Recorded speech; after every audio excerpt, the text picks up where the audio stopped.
향후 이제 금리 변동에 대응해서 채권을 투자하려면 어떤 방향성이 좀 좋을지. 내년은 채권보다는 주식이 좀 더 유리하다라는 이제 그런 측면이 있고, 네. 그리고 채권 내에서 좀 더 유리할 것 같은 자산은 회사채입니다. 아. 미국의 회사채 ETF들이 많이 상장이 돼 있어서 그쪽에 관심을 한번 가져보셨으면 좋겠다라는 생각을 가지고 있고, 조금 공격적인 투자자분들은 미국의 투기 등급 채권, 그러니까 하이힐드 채권이라고 하는 게 있죠. 앞으로 포트폴리오는 어떻게 변화를 좀 주는 게 좋을까요? 가장 기본적인 자산 배분 포트폴리오, 주식 6 채권사. 주식 6 채권사가 왜 베이직이라고 얘기하냐면 변동성을 고려했을 때 가장 안전한 포트폴리오입니다. 미국 시장에 해당되는 이야기예요. 그래서 변동성을 고려했을 때 수익률이 가장 높은 포트폴리오가 6대4 포트폴리오거든요.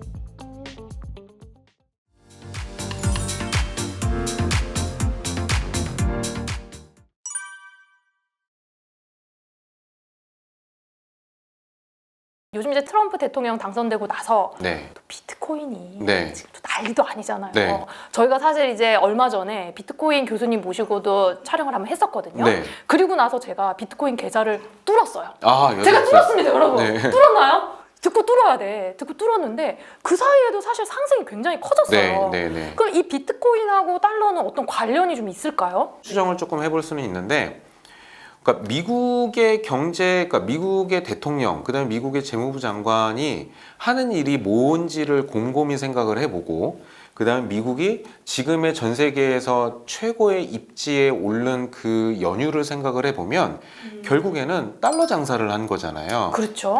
70년대에 미국이 71년도에 닉슨 대통령이 정말 그 금태환 정지 선언을 하고, 지금서부터는 달러가 금이야라고 해서 정지 선언을 하고, 그 다음에 전 세계 사람들한테 지금부터는 달러가 금이니까 달러를 쓰세요라고 했을 때 아무도 안 썼잖아요. 네. 그거를 사실은 받아줬던 게 사우디였단 말이에요. 아, 석유. 네, 그래서 미국이 석유를 수입하고 달러를 주면 사우디에서는 그 달러를 받아가지고 미국의 국채를 샀죠.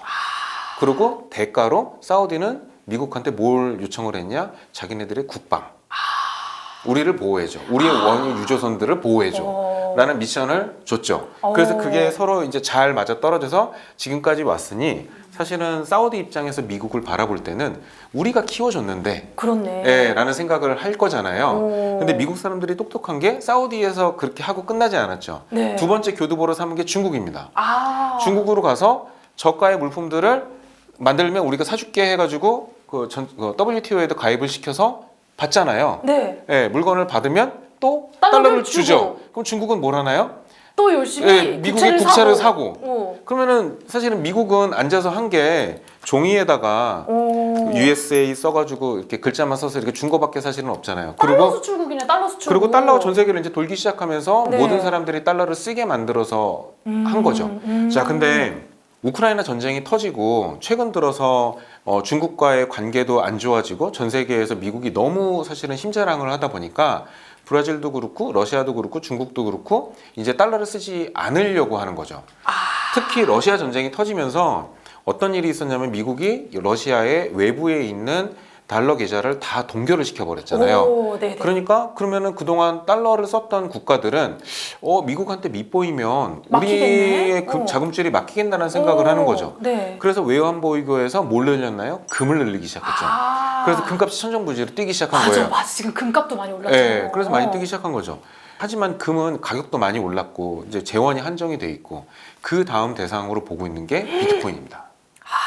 그래서 사실은 이제 트럼프 행정부에서도 네. 비트코인을 좀 다른 관점으로 보기 시작했더라고요. 맞아요. 그래서 이제 그거를 이제 확정적으로 해서 이제 이거를 뭐 지금 전략자산화를 시키겠다라는 단어까지는 나왔는데, 이거를 뭐 더 어떻게 하겠다라는 이야기는 구체적으로 나오지는 않았지만 가는 행보를 봤을 때 추정을 한다 그러면 이 또한 달러 장사의 매개로 쓸 가능성이 높죠. 왜냐하면 지금 비트코인 시장을 보면은 사람들이 암호화폐 시장에서 달러를 주고 비트코인을 직접 사기도 하지만 중간에 우리 스테이블 코인이라는 거를 통해서 코인 지갑을 만들어서 거기서 비트코인을 또 사기도 하잖아요. 네. 그러면 스테이블 코인에서는 패깅을 시키니까 1코인이랑 이제 달러랑 이제 맞교환을 맞교환을 시키잖아요. 네. 가지고 있는 달러 가지고는 뭘 할까요?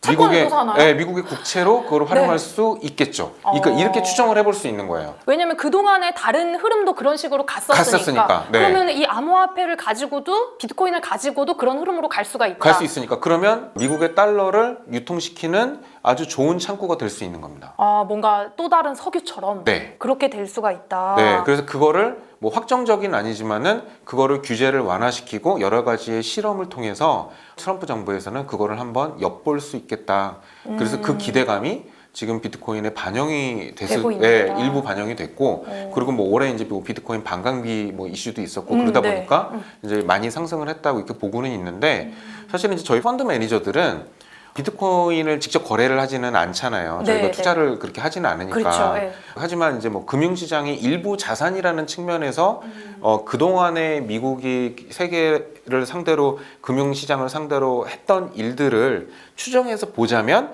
그렇지 않을까라고 말씀을 드릴 수 있는 겁니다. 또 이제 달러 관점에서 비트코인을 보니까 그렇게 생각할 수도 네. 있을 것 같아요. 네. 어쨌든 지금 이렇게 금리가 뚝 떨어질 것 같다라는 이제 전망이 아니라고 하면 여전히 이제 채권 투자에도 의미가 있을 것 같은데요. 네. 우리 이제 투자자들 입장에서는 향후 이제 금리 변동에 대응해서 채권을 투자하려면 어떤 방향성이 좀 좋을지. 미국의 경제가 괜찮을 거라고 말씀을 드렸잖아요. 네, 네. 내년에도 미국은 침체 가능성이 굉장히 낮아요. 그럴 것 같아요. 네, 그러다 보니까 미국의 주식시장도 굉장히 긍정적으로 봅니다. 아까 이제 제가 싱글 몰트라고 말씀드렸는데 그 E가 이밸류에이션이에요. 자산을 평가를 해보면 네. 내년은 채권보다는 주식이 좀 더 유리하다라는 이제 그런 측면이 있고 네. 그리고 채권 내에서 좀 더 유리할 것 같은 자산은 회사채입니다. 미국의 회사채 ETF들이 많이 상장이 돼 있어서 그쪽에 관심을 한번 가져보셨으면 좋겠다라는 생각을 가지고 있고 조금 공격적인 투자자분들은 미국의 투기 등급 채권 그러니까 하이힐드 채권이라고 하는 게 있죠. 투기하는 건가요? 이게 투기. 그러니까 투자 등급이 있고 투기 등급이 있잖아요. 네, 위험한 채권에. 투자? 예. 네. 그러니까 투기 등급이 있고 투자 등급이 있는데 미국의 투기 등급 채권은 우리가 생각하는 투기 등급이 아니에요. 뭐 이거 원금 전체를 잃어버릴 수도 있습니다. 약간 이런 거 100% 잃어버려도 됩니다. 뭐 이런 등급 아니에요? 테슬라도 2년 전까지는 투기 등급이었어요. 오. 예, 그래서 미국의 투기 등급이 그렇게 나쁘지 않아요. 그런가요? 네, 어감이 우리가 생각하는 그렇게... 미국의 더블B가 우리나라에 한 A- 그 정도 되는 기업들도 있습니다. 예, 그래서 꽤 많아서 뭐 이거는 다 1대1로 매칭할 수는 없는데 네네. 우리가 생각하는 것보다 훨씬 안전한 기업들이에요. 더 사실은 따져봐야 될 건 뭐냐면 미국의 부도율이 조금 올라간다 싶으면 이런 투기 등급 회사들이 좀 힘들겠죠. 그리고 미국의 이자율이 감당 못할 수준 정도의 제약적인 금리가 유지가 된다라고 하면 그 또한 사실은 힘들 텐데 금리가 그래도 최소한 몇 번 정도는 더 내릴 상황이기 때문에 그렇다라고 하면 이 투기 등급 회사들의 재무 상황을 평균적으로 놓고 봤을 때에는 내년에 충분히 버틸 수 있고 그렇다라고 하면 그 상황에 맞물려서 투기 등급 채권들이 가치가 상승할 가능성이 높다라는 거죠. 오히려 이제 국채보다는 회사채 쪽이 네. 그렇게 더 좀 상승할 가능성이 있다. 네, 맞습니다. 그러니까 국채는 떨어지는 사실은 폭 자체가 그렇게 크지 않기 때문에 네네. 장기채에 투자하시는 것보다는 투자 등급 회사도 좋고 투기 등급 회사도 좋지만 그거는 이제 개인의 위험 성향에 따라서 좀 나눠서 투자를 하시면 될 것 같다라는 생각을 가지고 있어요. 네. 그렇군요. 네. 자, 우리 또 황우봉 본부장님께서 지난번에 출연해 주셨을 때 좀 이제 경제 지표 같은 것들을 좀 유심히 봐라 이런 네. 말씀하고 또 여러 가지 소개들을 좀 해주셨거든요. 네. 그러면 이제 최근에는 좀 상황이 또 다를 것 같긴 한데 2025년 초에는 네. 좀 주목해 봐야 될 만한 지표는 뭐가 있을까요? 하반기 정도쯤 되면은 네. 아마 인플레이션이 다시 올라간다는 이야기가 좀 있을 수 있어요. 내년 하반기? 네. 왜냐하면 기저효과 때문에. 오. 그러니까 올해 상황을 놓고 봤을 때는 네. 내년에 그렇게 많이 떨어지지 않을 가능성이 좀 있거든요. 그래서 인플레이션이 조금 올라가거나 아니면은 조금 더 더딜 가능성이 좀 있어서 하반기쯤에 좀 금리를 한 번쯤 올릴 수 있다 또는 상반기 말쯤에 한 번을 올리거나 아니면은 멈추는 기간이 좀 길어질 수 있다 이제 이렇게 좀 될 수가 있어서 사실 인플레이션 지표를 조금 보셔야 되는데 네네. 인플레이션 지표를 참고할 때 당연히 이제 CPI 인덱스가 있고 그다음에 연준에서 보는 PC 지표가 있거든요. 두 개가 있는데 CPI랑 PC 중에 사실은 연준은 PC를 조금 더 많이 참조를 합니다. 그리고 그 PC를 추정을 할 수 있는 게 생산자 인플레이션 지표예요. PPI. 그래서 그 PPI가 보통 CPI 나오고 나서 한 이틀 뒤에나 바로 그 다음날 나오니까. 나오거든요. 네. 그러니까 그거를 좀 한번 유심히 좀 보시면 좋을 것 같다라는 게 첫 번째 생각이고 두 번째로는 고용 지표를 보시면 좋은데 네. 고용 지표는 많이 후행하거든요, 경제에. 그러다 보니까 고용 지표 가지고 뭘 하기에는 너무 늦어요. 늦었다. 너무 늦어요. 네. 근데 연준에서 FOMC를 할 때 항상 그 파월 의장이 그 고용에 대한 언급을 합니다. 지금 근데 뭘 언급을 하냐? 고용이 어떻다 저떻다 얘기보다는 현재 고용 추세에 대한 평가를 해요. 추세에 대한 평가를 합니다. 그 문구를 잘 들어보시면 지금의 상황이 조금 올라간다고 해도 안심할 수준인지 이렇게 올라가면 다음에 조금 멘트가 달라지겠는데 이제 이렇게 생각이 들 수 있는지를 좀 추정을 해볼 수가 있어요. 왜냐면 고용이 네. 좀 후행하니까 어떤 네. 추세를 언급하는 거에 따라 네. 방향성이 좀 갈릴 수 있다. 네, 맞습니다. 네. 그렇구나. 예. 네, 그렇습니다. 자, 그러면 이제 여러 가지 이런 지표들의 변화에 따라서 우리 개미들도 열심히 눈을 뜨고 공부도 하고 따라가야 될 텐데 앞으로 포트폴리오는 어떻게 변화를 좀 주는 게 좋을까요? 제가 아까 싱글 몰트라고 말씀드렸잖아요. 맞아요. 세 개밖에 얘기 안 해주셨어요. 제 T 마지막 T가 뭐냐면 T. 트래디셔널 포트폴리오예요. 가장 기본적인 자산 배분 포트폴리오. 주식 6, 채권 4. 그게 완전 베이직이에요. 그게 주식 6, 채권 4가 왜 베이직이라고 얘기하냐면 변동성을 고려했을 때 가장 안전한 포트폴리오입니다. 미국 시장에 해당되는 이야기예요. 그래서 변동성을 고려했을 때 수익률이 가장 높은 포트폴리오가 6대4 포트폴리오거든요. 그게 아주 이제 교과서처럼 돼 있는 포트폴리오인데 요거를 조금 응용해 볼 수 있어요. 제가 아까 회사채가 내년에 좀 유명할 거라고 말씀드렸잖아요. 네. 40을 회사채 뭐 투자 등급이든 투기 등급이든 그거는 이제 본인의 상황에 성향에 맞게 따라서, 한 20-30% 정도를 하고 그다음에 나머지 10% 20% 정도는 뭐 우리나라 채권을 사도 되고 그다음에 미국의 국채를 좀 이렇게 큰 거를 그러니까 장기채 말고 적당한 만기의 채권을 ETF를 사서 투자를 하는 게 좀 좋을 것 같다라는 생각을 가지고 있고요. 60은 미국 주식을 투자를 하시는데 한 30 정도는 뭐 S&P 500 같은 지수를 사셔도 좋고 네. 아니면은 매그니피센트 7이 합쳐진 ETF를 사셔도 좋고 이렇게 사시고 나머지 한 30% 내지 20% 정도를 이제 본인들께서 공부하셔서 사시고 싶은 주식들을 개별 주식을? 네, 개별 주식을 조금씩 사시는 거예요. 5% 미만으로. 5% 미만으로? 네. 테슬라 몰빵하고 싶은데요.